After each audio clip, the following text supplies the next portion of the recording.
You invited me here to tell my story since I have become the new name associated with age discrimination. Well, I'm here to tell you about the roller coaster ride I've been on. I ask that you remember that my story is being duplicated millions of times across this country, and ask you to envision the millions who are depending upon your actions as standing behind me today in spirit. I know they are. I certainly never imagined that I would be here. My case would end up here when it all started 7 years ago. That's when my employer, Farm Bureau Insurance, or FBL, suddenly demoted all claims employees who are over 50 and had supervisory or higher positions. I was included in that sweep, even though I had 13 consecutive years of performance reviews in the top 3 to 5% of the company, and had dedicated most of my working career to making Farm Bureau a better company. My contributions were exceptional. They were well documented, and the jury heard all about them.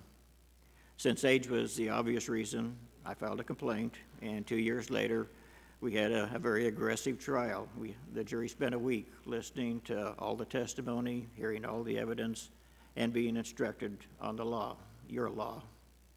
The verdict came back in my favor, and I thought the ordeal was over in 2005. As we now know, it was just the beginning. After that, Farm Bureau appealed and got my verdict overturned. Apparently, the court, the Eighth Circuit, felt that even though I had proved by a preponderance of the evidence, I didn't produce the right kind of evidence by their standards. They said that I had to have so-called direct evidence. We're not sure even today what that meant, but that left us no choice but to appeal it to the Supreme Court. We felt honored and privileged. We know that there are some 10,000 appeals to the Supreme Court each year, and they can accept about 70. So we were pretty excited when we got to be one of those 70. And we were, frankly, very optimistic. We knew that we had a lot of court precedents. We had a lot of ensuing legislation beyond the original ADA, all working in our favor. And we, frankly, came to Washington, D.C. expecting to win at that level. We got a shock at the Supreme Court. Our attorney made a 15-minute presentation. The Solicitor General made a 15-minute presentation on our behalf.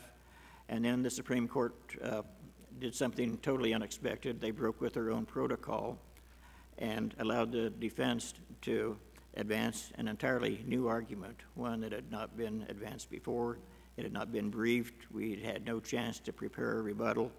And rather than answer the question that we had submitted and that they had agreed to hear, they basically asked their own question and answered their own question in a way that went totally beyond what was ever envisioned.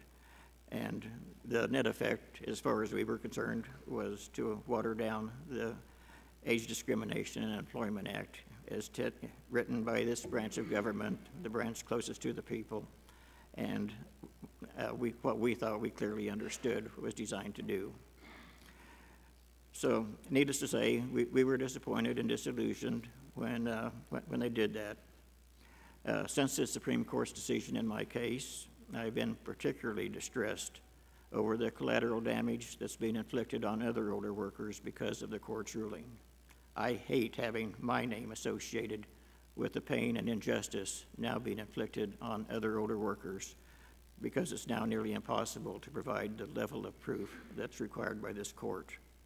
I have to keep reminding myself that I'm not the one who changed your law. 5 justices, maybe 1 justice, was the one that actually changed everything. I believe Congress has a long and distinguished history of working together on a very bipartisan basis to create and maintain a level playing field in the workplace. The ADEA is just one example, and to me that simply states that everyone has the right to be judged based on their ability on the job, regardless of the number of gray hairs, number of birthdays that they've celebrated. And I'm here to urge you, on behalf of myself and the millions who are behind me, to continue working in that same bipartisan spirit to pass this bill Protecting Older Workers Against Discrimination Act in the same bipartisan spirit that you've shown in the past. I grew up in a small town in southern Iowa in what's traditionally been called the poverty county of the state. It's the only county that doesn't have a single stoplight. It's a farm community, very close-knit. Everybody knows everybody. My wife is from the same area, and we started going together in 1967. I was 19 years old, the same year you passed the Age Discrimination Act. My early life was pretty much defined by some chronic health problems. I developed chronic colitis at age 5 and endured that until I was 30. We had to overcome a lot. We started off our married life with absolutely nothing but a strong work ethic and a determination to build a good life together, and we did so against all odds. As said, we have 2 wonderful grown children, 2 adorable grandchildren who are the lights of our lives. I'm before you today as a man who agonized over the decision to pursue this case. It wasn't like me. One of the prospective jurors during voir dire made the comment that she just couldn't understand how anybody could sue anybody who would give them a job. And her words resonated with me very strongly. We agonized, we thought about it, we sat down, we prayed about it, we decided it had to be done. We left the outcome in God's hands. And if my experience eventually prevents anyone else from having to endure the pain and humiliation of discrimination, I'll always believe that this effort was part of God's plan for my life, and by extension, perhaps for yours. Thank you.